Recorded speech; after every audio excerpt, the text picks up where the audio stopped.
and Rams camp. So much to talk about. Year 9 for Sean McVay, year 12 for Davante Adams, year 17 for Matthew Stafford. I've got a couple bold predictions for this team. I'm going to pop out there in just a little bit. That's right, we've got Sean McVay and Davante Adams right here on Up and Adams Training Camp.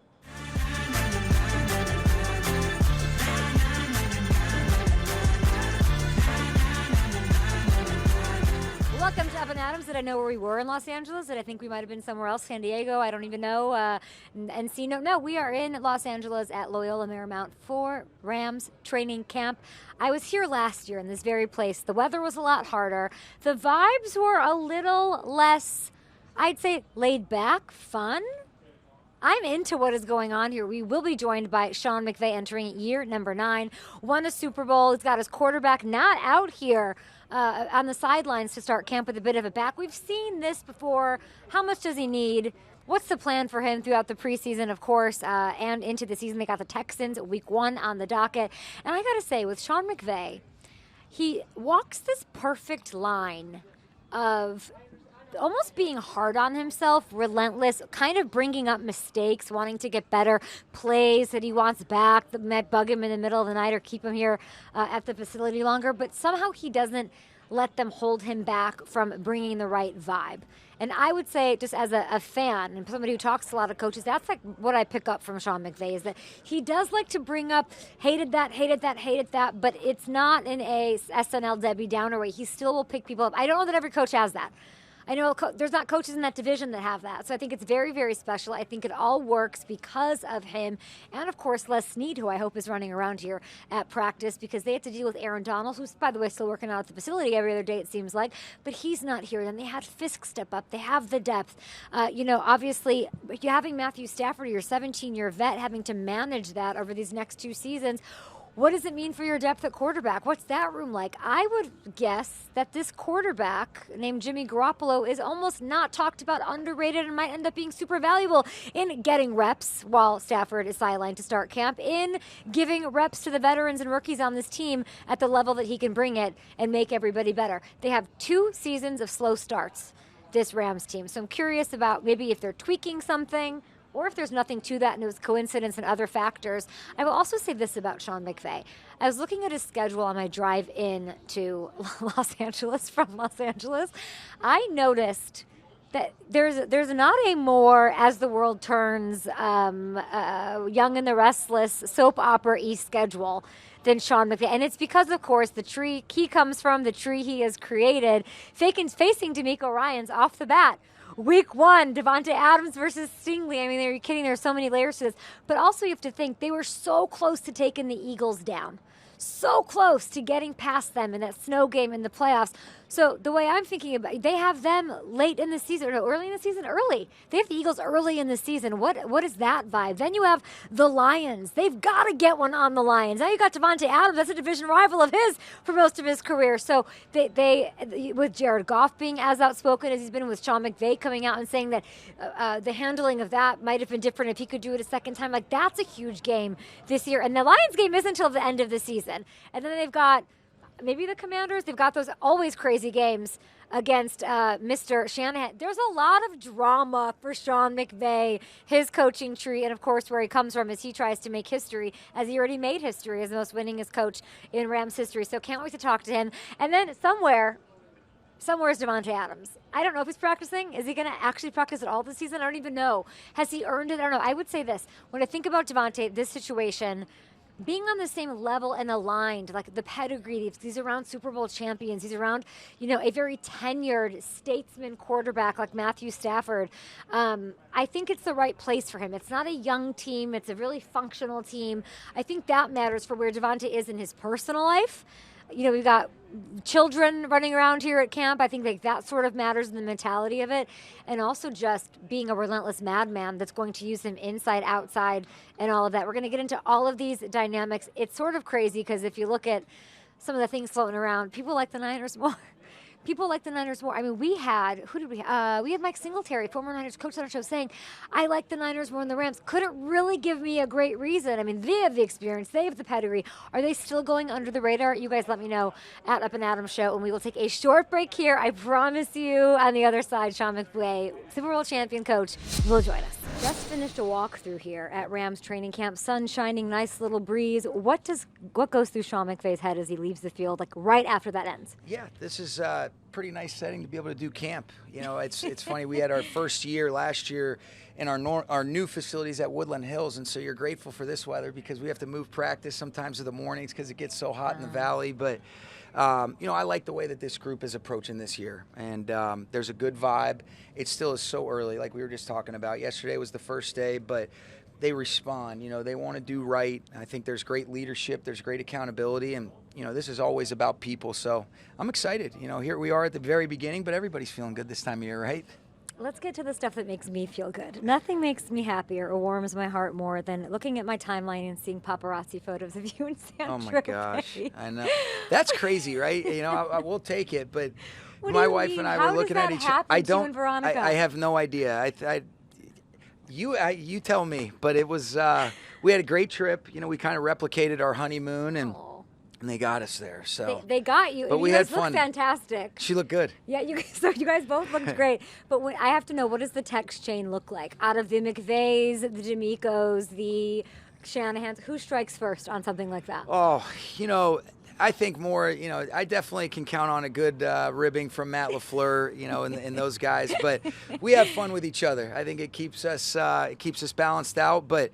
It was, you know, we always like to be able to have fun, and then when we lock in, it's good to be able to get this thing started. But we always give each other a hard time. Sometimes you lock in while you're having fun. You have a bit of a reputation of getting some business done while on vacations, like Cabo. Were there any quarterbacks running around San Tropez? Arch Manning, perhaps? No, What's we got our quarterback. We're in good shape. So I feel really good about this group that we do have.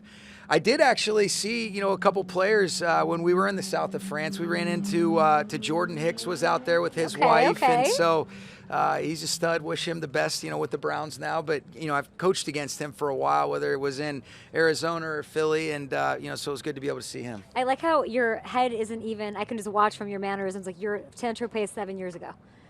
You just started practice, but you're here. You are here. You are focused. You're dialed, and that. You know what? I'm doing better about being able to enjoy the break fully. Wow. And then once we get here, now it's time to lock in. It used to be we're about a week out. Now you're not really there anymore. But, you know, little man helps keep me, you know, totally present. Well, and Jordan? yeah, his personality's starting to come, you know, really to life, and he is a fun, happy little boy, and that's what's important to me. And congrats on a second one on know, the way. it's I'm looking at crazy. this photo of you. I actually can't believe it's year 9. When I say year 9, Sean McVay head coach, where does your head go? You know, I think the first thing is you're grateful. You know, it's funny. I was talking to my dad about that the other day, and my dad is very supportive and has always believed in me, but he was kind of joking, kind of serious. You know, I was saying, you know, I can't believe we're going into year 9. He said, I was just hoping we'd make it to SoFi.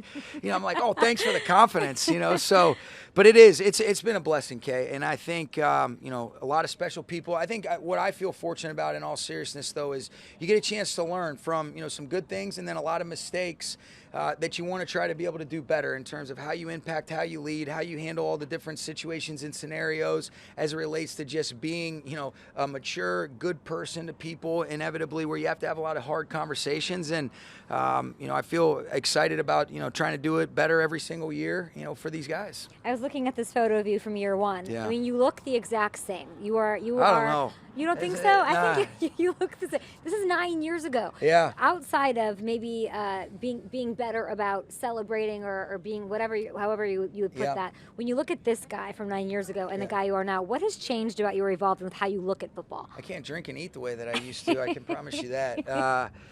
I don't, you know, I think what you appreciate is how cyclical this league is. There's certain core things that when we first got here are in alignment with, you know, what is good football, taking care of the football, creating explosives, playing with the fundamentals and the techniques. But I would say, you know, the overall just improvement of the athleticism, the caliber of players, the caliber of coaching. I think it's continuously gotten better and better and more challenging, and I think that's why it's so hard and why you're so impressed with some of these teams and players and coaches that are able to replicate success year in and year out, and that's what we're striving to do. You've had a lot of stability, a lot of the same faces here from last year. Stafford not out there right now. Yep. I'm not worried about it. No one I don't think should be worried about it. I feel good about it too. You can't be smart enough with him, and going into year 17, we were going to take a modified approach, so that he can feel as good physically, mentally, and emotionally anyways. We did that in the offseason. I thought he was awesome. Had a little bit of soreness creep up, and so Reggie has confirmed, and Matthew the same, that he should be good to go in a couple days. He's in year 17. How much do you still have to inject yourself as the person holding him back to protect him? Yeah. Does he have the, I'm a vet now, I know I'm not going to start, or is he trying to go out there and you're holding him back like you've been? Oh, no, you have to hold him back. That's it. He wants to be out there. Yeah, of course. He's That's an awesome. elite competitor, but he's also so damn smart where he understands the intent of why we're doing it, but that doesn't mean he doesn't want to partake in every single thing. It's the same thing with Davante, with Rob Havenstein, with Tyler Higbee, and that's what you want, us pulling them back, not the other way around. But he is, he's in a really cool place, Kay, and I think the love that he has for this game and the love for competing and putting himself out there and really going for it, he represents and epitomizes the things that we want to be about as a team, and he's an igniter. He makes people and situations he's around just better. He elevates the space he's in, and when he's in the right headspace like he is and what he wants to be for his teammates, there's a lot of belief because of number 9 at the switch. When you have an elite player like him and the consistency and how good he is, and then you do bring in a new piece that is at his best and at top of his game like Davante Adams, how much chemistry do they really need? You're not a preseason guy. Yeah. Anyway, so what is... it's important, but I think what's cool is the passion they share for the game. It's not one of those things. It's that they'll organically take ownership and autonomy over it.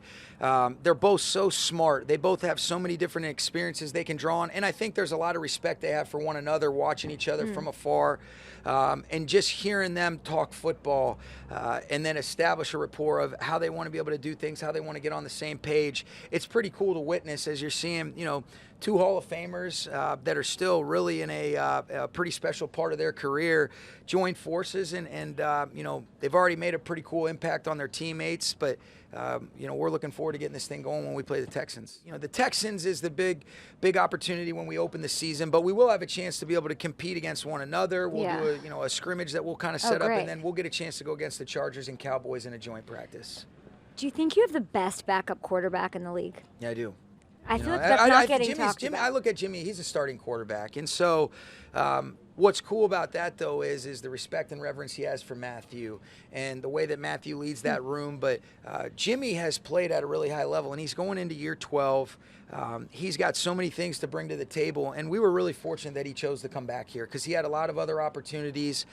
There's no doubt in my mind he is a starting quarterback in this league, and I think he'll get a chance to be able to do that again and show, He was in Week 18 last year, right? He came in there. But you look at what he did in that game, right? Seattle's an upper echelon defense, and he did a heck of a job of giving us a chance to almost pull that thing off, and that's who he is, and he's done a great job. He did a great job yesterday to start, handled the walkthrough really well, and so feel really fortunate that we can make a decision where let's be smart with Matthew because you have such a capable player in Jimmy that is going to allow us to continuously push the team in the direction we want, even though we know there's nothing like Matthew.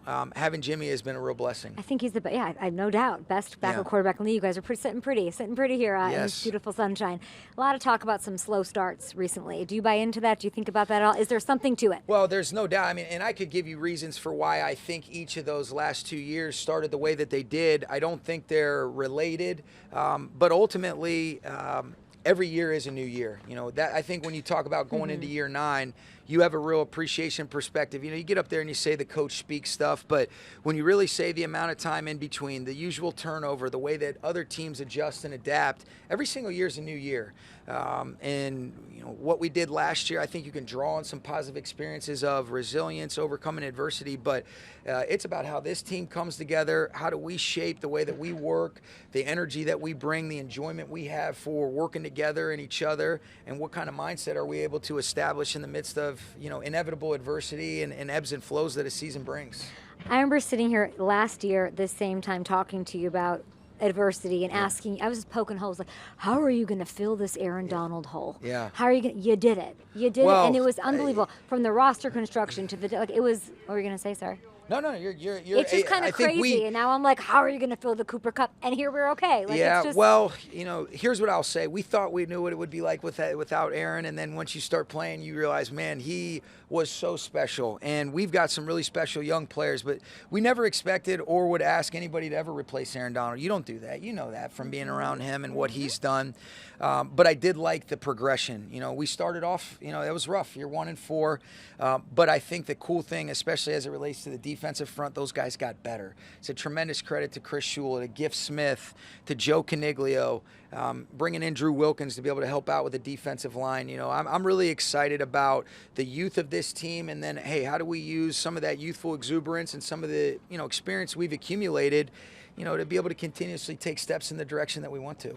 Congratulations, Coach. Yeah. It's been I'm looking at this photo again because you hate it, but I love it. I don't know if that's a congrats right there. It is. I look like a dork. Let me tell you why it's a congrats. Yeah. This guy, I don't know if he thought he was going to get paparazzi'd shirtless with his gorgeous wife who's having 2 sons running around in San Tropez. Yes, I don't know we'll take that. I don't know if he thought as a tight end coach for Washington that you'd be a Super Bowl champ playing with Matthew Stafford and Davante Adams on the or like coaching them. You became, and congratulations on this, the winningest head coach in Rams history. Yeah, that was cool. Which is unbelievable. Before you turned 40, something only John Madden was able to do. I was looking at the all-time wins list today. I don't want to get this wrong. You're climbing up there. Okay? No, I'm not. What are you talking about? Shula has 347. There's a world you passed Bill Walsh this year. Really? Well, Bill, what he had 10 need? years for the Niners? I don't know. You would know. Yeah. That's your, well, that's I your, don't, that's you know your what? guy. Here's what I will say. Big I don't know that. You need 12. Sorry, 12 to pass Walsh. Well, let's go. 12. I'll tell you what's cool, though, and I really do mean this. I mean, I think about all the people and the players that have been a part of that. I'm a small piece. I'm really grateful to be able to go into year 9 and have some of the experiences that we've accumulated. But what I will say is it is always about the people. And I think when you talk about learning how to be able to sustain and be the type of coach and man that you want to be for them, being able to delegate, to be able to trust the coaches, to be able to trust the players, and, continue to try to be a little bit more transformational than transactional. That's been a cool thing that I've had to learn from a lot of mistakes. But I don't necessarily look at those things. I thought it was cool to be able to do that, but those are always team awards and team, accomplishments. And that's why you're here. Appreciate you. Yeah. Congratulations. Good to see you, take as a little always. bit of a victory lap, and Yes. we'll see you in the playoffs and hopefully the Super Bowl again. I hope so. Thanks, Coach. Thanks, Kay. I saw some off-season throws from Stafford to you, but I've not really put this together yet. Davante Adams, Los Angeles Ram. What does this feel like on day 2 of training camp? Feels great. It does. It feels really good. First of all, it's a lot cooler than the last few training camps I've had. Last year in Costa Mesa was a little breezy, but this feels great.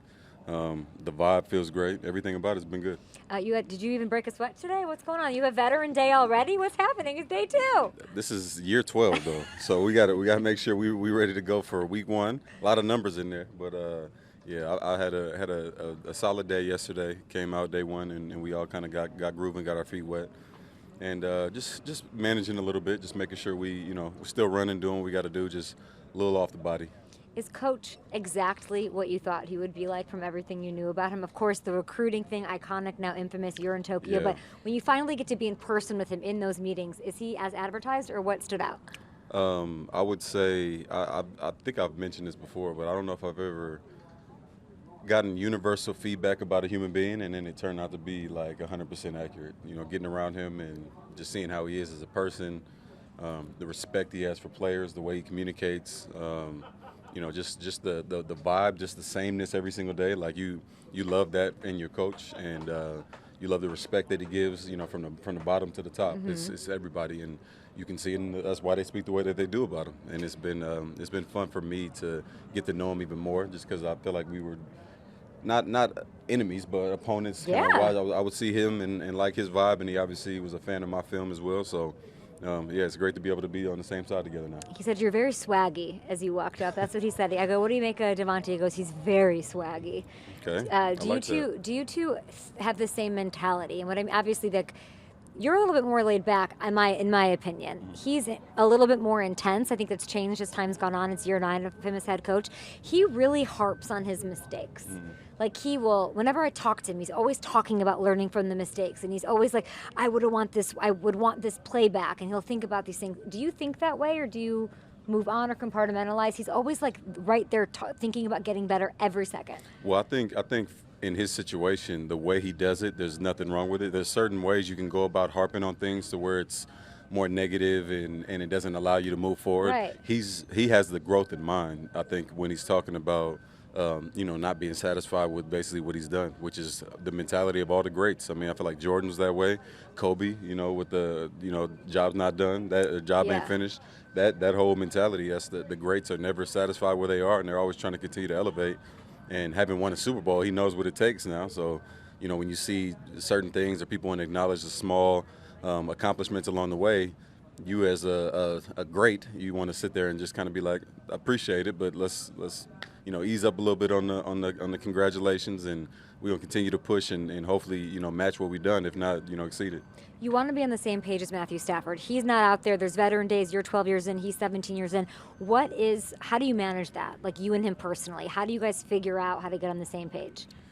Just a lot of communication. I mean, a lot of what goes on out there is a product of what's happening in the building. We only have a short time when we come out here, especially during camp. I mean, we're here all damn day and only on the field for 2 hours, maybe less than 2 hours sometimes. So just all the communication, the tape, and all the classroom work that we do together, that's ultimately what leads to us having a good product when we get on the field. Is it like a text chain? Do you guys play a board game, cards? None of that? It's just all business right now? I would say when I first got here, there was a couple times where I maybe texted him or he texted me something just based off something we felt in practice, and that will happen sometimes, but for the most part, it's just the communication in person. I feel like you can get more out of that interaction when you eye to eye. Aaron can't be happy you're playing with an NFC foe of his, though. No, come on, NFC North foe. Come on. Aaron's got to be happy. I mean, I'm happy for him. Yeah. We got to try it again together and gave that another shot. So that stone wasn't left unturned. We did what we had to do, and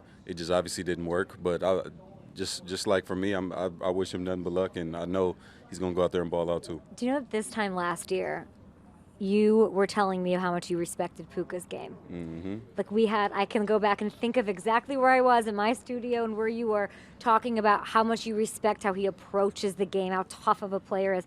What is that dynamic like now that you get to be with him? I feel like if I respected him then, I don't even know what to call it at this point. And a lot of it is, I mean, it's obviously what I've seen before from, what he can do on the field, but just him as a person, him as a young receiver, just being an open vessel and truly the look in his eyes, when I'm talking to him, it's like literally I can just see him just receiving the information and really trying to process it to do, good things with it. And that's all I ask for in a young player, especially one that has the potential like what he has, is just maximize it. And if you have somebody like me who's done it a different way and studied it different and, got a couple tricks of the trade that can maybe help you to where you don't have to bump your, stub your toe as much as what I did, then, use it. And he's doing nothing but that right now. Who gets to 1,000 yards first, you or Puka? That's funny you say that. So me and Tutu were actually just talking about this in the locker room. And if you talk to him at any point, you could ask him. He asked me what's the most I ever had in the season and what's my goals, right? And I told him, I gave him a goal that I don't share that stuff on camera because that's only bad. But it's like your veteran right here. He knows that's not the move. It's a very general goal too. It's not like a specific number, but it's more about just the way I want to do it. Huh. And I said, well, yeah, I feel like I could get 2K. I feel like that really wouldn't be that crazy. But I said, I don't know how much I want to have 2K on this team. And he was just kind of looking at me crazy. I was like, because at the end of the day, so much of my enjoyment and the way that I show my excitement, I don't do it a lot. I score a touchdown, I'm try to be Mr. Cool Guy all the time, and I can't help it. That's just what comes to mind. I don't think to dance and to be all, crazy celebrations. But when one of my boys scores, or if G scored last year, or Randall in the past, or whoever it was, Geronimo Allison, whoever it is, I was the most excited person. We love you, Davante. I was the most amazing. excited person in the world, and that's how I'm going to be this year. So, if I need to get 2K, I mean, we definitely are ready for that. But I don't think it'll need to be that type of season. But I'm ready for every ball that comes my way. Yeah, That's for Derek Stingley week 1 will be so fun to watch. I can't freaking wait for that. That's all I keep thinking about. Let's say you make it to the 2K. Mm-hmm. How will we do it? Any insight into how you, ideally, in your head, how you want to be used? Outside, slot, what's the story? I mean, wherever the man with the plan, the one you were just talking to, he's figured out a way to so far move me around all over the place to where our defense is, having to stay honest and stay on their toes. So whatever he decides to do, I'm sure we'll be able to make it work. You don't like to celebrate. You like to be cool. On the 43rd catch of this year, will you do me a favor as your biggest fan and celebrate a little? Do you know what 43 catches would give you? I don't know, 43 more catches. 1,000 career receptions. Wow. Okay. That moves you on to 16th in history. If you average 73 grabs a year over the 2 that you have here so far, you crack top 5 all time. 43rd catch. Can I get a little? I'm going to guess that's like week 3, week 4. What do you want me to do? I have no idea. I'm not going to. I just think I'd like to see you give a little, just do a little something. On 43, what if it's like 3rd and 7 and I catch it 3rd and 5 and I like at the 5 yards and I'm 2 yards short, but that's 43. I could care less. Just something go from for it, Stafford regardless. to you. I think you should absolutely do that. No, you don't think so? Not in that situation. I'll give you some. If the thing is, I'm not aware of where I'm at half the time. Like if I have like a big catch game, I don't know when I hit 10. Like I have no idea. Usually I mean, if you got 3 catches, that's pretty easy. But once you start getting, racking them up, I'm just my awareness level, during the game like that. I'm so aware of where people are to where I can't really know where my numbers are. You are so glad that I'm not at your games where you would know exactly how many catches you had and I'd be screaming from the sidelines. I love that. Well, maybe we need that. I don't know. I would love that. What else is sticking out to you at Rams camp before we let you go? Just obviously, it's still a little bit fresh, but what is giving you the most confidence right now in this team? I mean, honestly, a situation like what we just had. Yesterday we had a basically flawless, as much as you can, walk through or jog through before practice, and we came out and everybody's, intentionality was there and everybody was really dialed in. And it was clear that it was like day one, everybody's bright eye and bushy tail.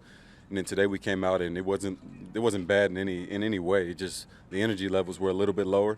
Sean pulled us up maybe halfway through, and it was no yelling, nothing crazy. It was a little weird, honestly, because he just kind of called us up and said, "Hey, can we agree that we're not maybe gelling and communicating, flying around the way we were yesterday?" And it's a jog through, so not about the speed, but just to be able to calmly pull everybody together, and then from there, boom, everybody's attention to detail went through the roof, and you could just see it was like a switch. Like once it was said one time, just having that type of focus and intentionality from a young team, leadership, that's what you need to be a good team. Tell me about this. What was it, 20 miles per hour? What did they clock you at? When was that? 20 miles per hour when? It was, hold on, I have it here. 20 miles per hour last year against the Jags. You didn't know that? Yeah, come on. Well, I mean, I've exceeded that. I feel like that's not that fast. I was going to say, can we get 21 in this balmy LA weather this year? I think I had a 23 in 24. In 2023 against Miami with the Raiders. I hit like a 22, 23. 2015 you hit 20 and people are freaking out that you're still doing the same 12 years later. Hey man, that's these vet days. That's these vet days. I'm sure you're excited to not partake in the preseason. I'm thrilled about that. Yeah. Yes. Thrilled about that, I'm sure. So you can just look very swaggy on the sideline. There we go. Do you have a different role as a leader right now on this team? Is it changed at all? It's the same. Yeah. I mean, I come in, I'm not really worried about being like this rah-rah leader when I come in. More leading by example, showing them how to do it and answering the bell whenever I'm called on. That's a big thing in leadership, is being able to be expected a lot of you and answer. So that's something that I pride myself on, is allowing that pressure to kind of elevate my game and elevate my mindset, and I'm feeling good right now. One of the only questions on this team this year, the tough division, but the secondary. People are trying to clown on the secondary, and I'm like, well, Davante's going to make them better every day. 100%. He's going to make them better. Is there anybody who's sticking out to you, Lake perhaps, or anybody that looks great on secondary? That's who I would have said. Q's flying around. He had a really good day yesterday. Great energy. I mean, good in his run fits. Was all over the field in pass coverage. He tried to defend me on one of them and couldn't, but he's getting closer. So that was good by him there as well. As much as I like that bracelet, I just really feel like a Super Bowl ring. I will burn this thing. I will burn this thing two times. If I can get some hardware on this pinky, or which finger should I don't even know. Not the pinky. Let's go middle finger or index. It'll be one of these two. I hope it's so big that you can, like, it's both. It's a whole, like, maybe it could be a bracelet at Maybe that a point. 4-finger ring. At that point. We'll cover all of them. I mean, it's in the Bay Area. That would be pretty nice. I think, yeah. Pretty nice story. That would be amazing. I'm wishing that for you, of course. Go out there and do your thing. Thank Celebrate on the 43rd catch no matter what it is. We'll be back. Thank you and good luck. Thank you.